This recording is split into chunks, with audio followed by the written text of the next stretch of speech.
Malemgi leimaida amadi nuksit ki koyonggi makha thangba sarukta tapna saba hengalakpa asibu global warming haina khangnari. Global warming asi climate change ki saruk amani.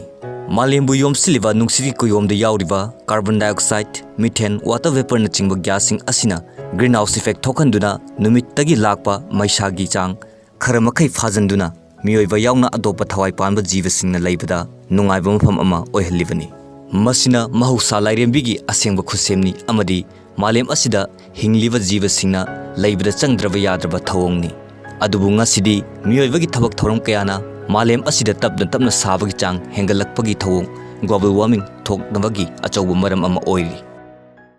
Global warming thokhanbagi achawba maram asi ozone gi layer patharakpa paktakna umang kok thokpa lambida cheliba gari sing yauna achawba kolkarkhana singdagi thadorokpa hu chelaba gas singna oiri. Tang thokpa oirabasu numitki akoibada malemna chatpagi lambi orbitta ahongba lakpa asisu global warming thokhanabagi maram amani. Masagi oina sabe hengalakpa plus madaida akoigi akoibagi khanje mangsalakpa haitare ko yum kungsalakpa adagi roofing lakpa yum mayamsigi marakta congested oina congested urbanization je sina sumasida amuhena mateng pange sagatlanbasida. Factory industry amasung lambida cheliba gari singdagi thadorokpa sulfur dioxide, carbon monoxide, nitrogen dioxide amadi atopa hu chelab gas sing asina nungsita tinkraba matung greenhouse effect thohaliba greenhouse gas, carbon dioxide, methane, water vapor, nitrous oxide ki chang asi haingai leitana hengathalli. Masigi mathakta hena maru oiribadi umang paktakna kokthokpa asina nungsitki kuyomda yauriba carbon dioxide ki chang asi ka hena hengathalli. Amaromda refrigerator, fire suppression, amasung foam insulation singda sijanariba chemical singdagi thadorokpa chlorofluorocarbon CFC hairiba chemical compound asina stratosphere hairiba nungsiti lairol asida lairiba ozone layer asi ka hena patha lakli. Masina numittagi lakpa maishagi chang ka hena changsilaktuna malemda sabagi chang wanghanduna amukka hena global warming da mateng pangsilli. Pithibi je koi kai dorakadege na dum pakhat pa poe dum khangsa saraga kadawin yuhara kadra nungsi silakadra kadawrakadage se haiba wakhanje nungaibam dikang de koisu. Intergovernmental Panel on Climate Change IPCC na kumja lising ani tara hundoi da piba report amagi matung inna kumja lising amga chanipan marifudagi lising ani tara nthoi fawda malemgi average surface temperature asi degree Celsius daspik mapal hengkatki amadi kumja lising ani kuntra fawda average surface temperature asi degree Celsius ani hengalakani haina report asi da piri aduga kumja lising ani cham fawbagi manungda malemda sabagi chang asi degree Celsius ahumdagi mari fawba hengalakpa yai haina panari. Ada mayam se akhona khangdabani directly and indirectly masi amaga mateng pangladana prakriti masai gonde hingibani akhoi sakholi hariba miyoi se prakriti de na thuk sunga yade koi prakriti gi masai gonde hingibani haibasi khangdabani aduna akhoi prakriti bu mirai basi yaroi adu akhoi si prakriti gi ngasai gi kano si khangdabadagi akhoi na kaidoge prakriti kai hobi rore adu ngasai uwa yanthatle thabi haina bi leitaba uyana yanthatpa gumba puna maksna mara mor khong ibani ari environmental pollution to enuksin samosal e hariba ko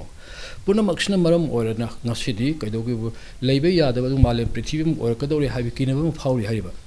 Saba hengalakpa asina Arctic amasung Antarctic circle da leiriba unsing asi ka hena sogdoktuna samudragi ising imai asi hengalaktuna jiva singi leifam kaya mangsilakle. Masina maram oiraga pambi amasung sagi makhalgi chada nimfudi mutkhiba yabagi akiba leiri. Asava khangma ngamdaba asonba jivasing mangsilaktuna chinjaki paringda akaiba thokalaknabagi maramsu oiri. Global warming na maram oiduna evaporation rate wangkhalakpadagi cloud formation hengalaktuna khanghaudana nong chubagi chang hengalakpa atenba matamda intensity yamna wangba nong chuwa amadi nong chugadaba matamda marang kaina churaktaba kaya asi aikhoina mayoknari.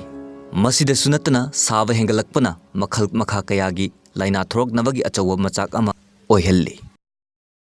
Haiba akhoi global warming amadi climate change gi haiba phenomenon myam sing yenga kanda akhoi climate science na akhoi climate change gi matungina science fact finding science ma'am ji बेस तौर का कोई मणिपुर की सु मसी study तौबा फनाम खुमांग चौसली कोई Himalaya range the चिंगी कोई मणिपुर से हिमालय रेंज द सिंगलोना कोई अखंग अही सिंगाई तारे नेशनल लेवल लेबा अखंग अही इंस्टीट्यूशन मैम अमदे कोई मणिपुर लोकल कॉन्टेक्स्ट लेजरीबा कोई मणिपुर यूनिवर्सिटी की सेंट्रल यूनिवर्सिटी NIT MIT लेरी मैम सिंग अखंग अही सिंग अमदे लाइन डिपार्टमेंट की नोडल ऑफिसर सिंग लोने कोई vulnerability assessment on climate change कोई ऑलरेडी तौबा लोइजरे लोर मतुंग कोई करम सेक्टर दा करम सेक्शन दा अमदे करम एरिया दा ख्वादिगी क्लाइमेट चेंज ने हेना सोहलिबगे अमदे सोहलकदगे हाबजे कोई मसिगी असेसमेंट से लोरगा कोई पुथोको लोइजरे हजि विलेज लेवल दा स्टेज असेसमेंट तौबा होरे तारे ग्लोबल वार्मिंग दगी ngakthoknaba United Nation na kumja lising ama champal humdra nithoi da World Environment Day haudoki amadi ahan bo oina kumja lising ama champal humdra mari gi June gi tarik manga da Only One Earth haiba theme da World Environment Day gi palan thoram pangthokhe chahi asigi oina su air pollution haiba theme da World Environment Day ngasi paksana pangthoknari global warming na piriba chaitheng asi yenglaga main culprit oiriba carbon dioxide gas ki chang hantha hanaba aikhoina umang kokthokpa thingba amadi paksana umang semgatpagi tangai fadaba lei achau kol karkhana amadi gari singdagi thadrokpa hu chelaba maikhu singa sisu hantahanba tai loinana chakhat thaurangi mingda akoibagi khalda sokhalliba thabak thoram singasi yengsinba su darkar oiri masigi matangda sarkar gi achetpa policy program paikhatba tangai fade adubu henamaru oiribadi World Environment Day amadi ban mahasab numita UU-chara lising tharaga global warming dagi ngakthokpa ngamgadoribra haibasini thakriba using adu hinglibra karam tauri haibadi nongmata ningsing ludabadawna tauri World Environment Day haiba leitana aikhoina matam pumbada u thabagi hainabi amadi thakriba u pambi adu yengsinbagi hainabi thamba tai numit asibu harau kumai onthoktuna social media TV amadi pauche da photo thagatnaba sak udnabagi namak palan thoram pangthokpadi athrothoklo miam puna bhabta hanbagi matam oire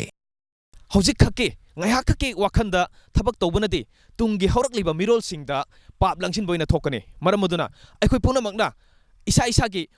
tawdaba yadraba ithaudangni khanna aikhoi puna makna amatto oina thongna lingjel puthokuna punna thabak tawminabagi matam adu koi yaure punna thabak pangthokmina rase haiba wafam se thamjari Camera person Gobin Galonia na Paudamjari Bakumantem Gentle Times of Manipur Imphal